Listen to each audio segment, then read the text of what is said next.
Oh, wait lang po, Mayor. Gandang gabi po. Kamusta po ang mautog ninyo? Successful ba? Napuno po ba natin ang basketball court? Luz Kikuchi, shoutout po sa inyo. Ayan, replay. Work pa po bukas. Panoorin ko na lang na replay. Salamat po. Kamusta po? Mayor Baste, ang inyong mautog. Yung pangungunan nyo po dyan sa mautog. Okay naman po ba? Hindi ko po napanood lahat eh. No? Napuno ba naman po natin ang basketball court? O hindi po? Baka maluwag pa din. Baka meron pa ding social distancing. Baka daig pa po kayo nito, Mayor, oh. Eto, oh.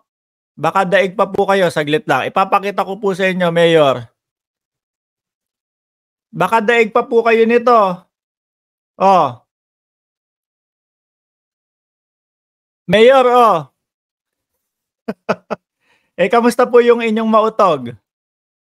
Okay naman po. Madami pong nakinig doon sa paulit-ulit nyong sasabihin. Rule of a single person. Ayan, may sinasabi na po. Ano? Majority daw po kasi sila, mga kababayan. Majority of the Filipino. Ito yung ginamit na word. No? Ng mayor ng Davao po na si Baste Duterte. Mga kababayan. O, ito. Ayan. Pakita natin. I-atras ko lang onti po, Tatanggalin ko itong video pero mapapakinggan pa din ho natin to, mga kababayan. Sabi ni Liza Maloy, hala si Bomber Moran, Joaquin Pajardo, daming tato. Sino ba yun? Ano? O, pakinggan nyo po, mga kababayan. Yung hinaing ng mayor ng Davao, Baste Duterte. Hindi ito rule of a single person. It's demokrasya tayo eh. Correct. It is the rule of the majority. Oy, naku. Hindi ibig. Bakit mo sinabi yan? Pagka po sinabi pa lang po, mga kababayan, rule of majority po, mga bossing, laglag na po sila dyan. Laglag na antukan nyo dyan, Baste. Bakit ho? Tanong nyo po kay Mary Joy Bobiles. Kapag sinabing majority, hindi yung hindi nakakapuno ng basketball court. Ibig sabihin niyan, yung mga uma-attend at kayo na mga nagpapalakad at yung mga involved at yung mga sumusuporta diyan sa inyong mautog na hindi man lang makapuno ng basketball court, ang tawag sa inyo minority. Maliit. Baka micro pa. Ano po? Pag sinabing majority, Basta, ibig sabihin yung kagustuhan ng nakararami. Ano po? Kasi eto sila ha, mga kababayan. Minsan lang ako umokay do sa mga sinasabi ni Banat Bay. Which is eto nga. Totoo yung sinasabi niya na sila hindi nila alam na nasa loob ng box na lang ho sila, mga bossing. Isang maliit na box na ang naglalaman ho puro mga DDS nasa loob niyan. No? So ngayon, sila nagkukwentuhan doon. Sila naniniwala na malakas sila. Sila naniniwala na majority pa din ho sila, mga bossing. Paano ba naman? Nasa loob ho sila ng box Yung sa harap nila, ang maririnig na malakas tayo, madami tayo.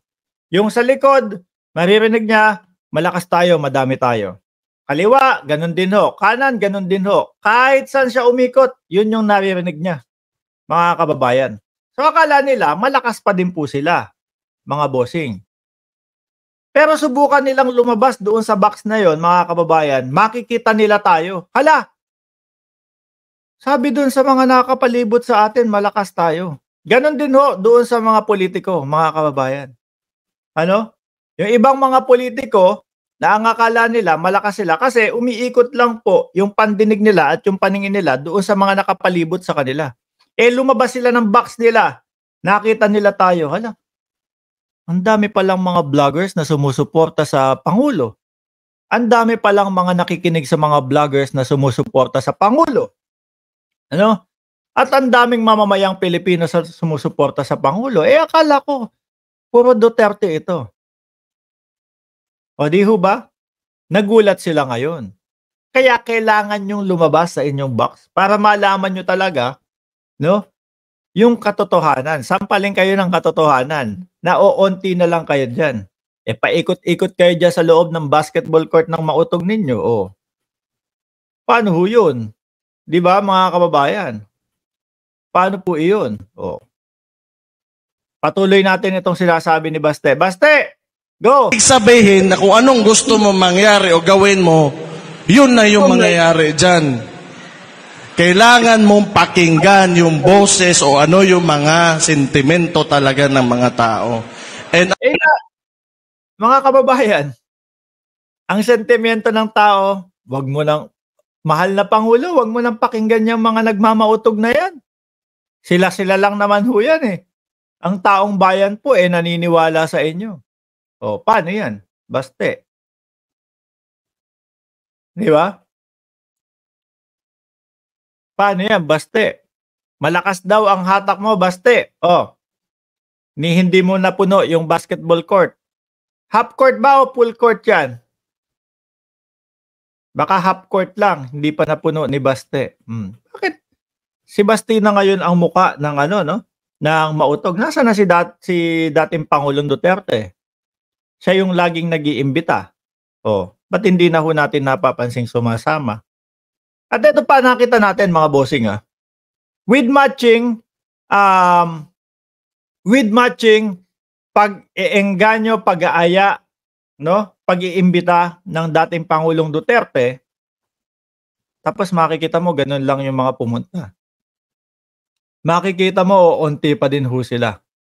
Ibig lang mong sabihin mga kababayan na tumatamlay na po ang suporta sa kanila at ang nakikita kong dahilan ho dito mga bossing yung purong mga kasinungalingan na sinasambulat nila o sinasabi nila.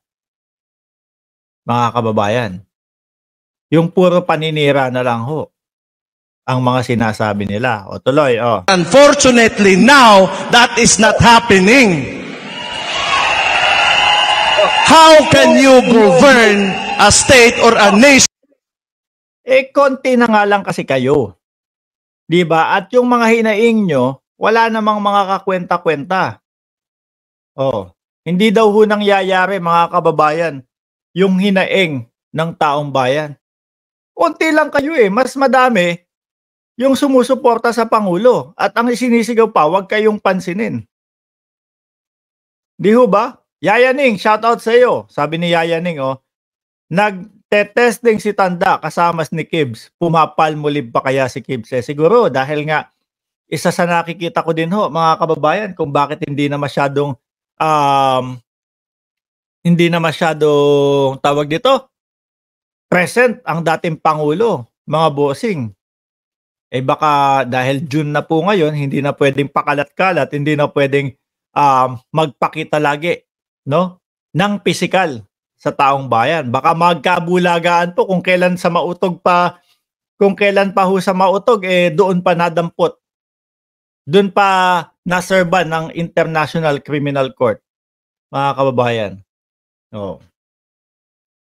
Kung hindi ho takot yan, mga kababayan, at kung hindi sila naniniwala, especially mga DDS sa International Criminal Court, malamang sa alamang ho, patuloy pa din yang si dating Pangulong Duterte sa pag-attend doon sa mga nila, sa mga rally-rally nila. Wala hindi na ho nagsimula ho ng June.